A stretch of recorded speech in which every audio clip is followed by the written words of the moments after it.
నమస్కారం అండి. Welcome to Shri Mahalakshmi textile printing. ఈ సారీ చూడండి, ముగ్గురు సిస్టర్స్ అండి. ఒకటే కలర్ సారీస్ తెచ్చుకున్నారు. అలాగే మన దగ్గర ఒకటే రకమైన డిజైన్ వేయించుకోవాలనుకున్నారు.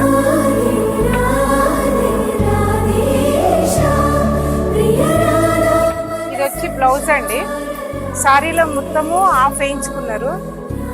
పూర్తిగా పళ్ళులో పూర్తి డిజైన్ వేయించుకున్నారండి. 3 సారీస్ ప్రింట్ అయినాయండి. చూడండి లాస్ట్ లుక్ ఎంత బాగా వచ్చిందో చూడండి. అలాగే మీరు కూడా యూనిక్ గా ప్రింట్ చేయించుకోవాలి అనుకుంటే welcome to Shri Mahalakshmi textile printing.